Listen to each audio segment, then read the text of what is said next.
এইটা cinema hall আর চাহের দোকান না, এটা আমগো মসজিদ, আল্লাহর ঘর।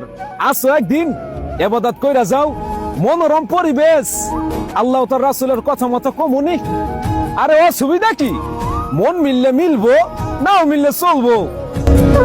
দেখছেন নি যাইবার কারবারটা, আল্লাহর ঘর মসজিদ টিকটক বানার হিসেবে দিয়ে আবার হিন্দি গানের মিউজিক লাগা রেখেছে। এই যাইবাগলরে অনেক মানুষ মনে করে যে দাড়ি টুপি লাগাইছে এতে মনে আলেম মাওলানা, আসলে এগুলো ভিউ ব্যবসা করে, যেটা হেঁচা কথা। ভিউল্লাহ এখন ব্যাক কিছু করতে পারে। হাতের প্রোফাইলে ঘুরে দেখেন দুইটার আকাইম্যা ভিডিও আছে, আবার এত ইসলামিক ভিডিও বানায়।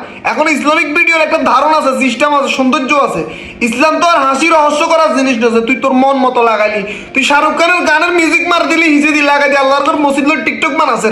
অনেক মানুষ এটার মধ্যে না বুঝি মাশাল্লাহ মাশাল্লাহ বলতেছে, কিন্তু তুই তো ভিউ কামাল আছে। ইসলাম যে তুই ব্যবসা করছেন এটা তো সাধারণ মানুষ বুঝতে পারতেছে না।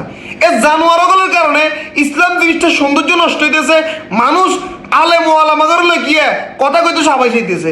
মানুষে মনে করে দাড়ি টুপি একটু মানে কি হাঞ্জাবি হিনলে তাও মানে মাওলানা, কিন্তু আসলে এর লেবাস ধরি যে তারা ইসলাম ব্যবসা করে, এরা ইসলামের সবচেয়ে বড় শত্রু।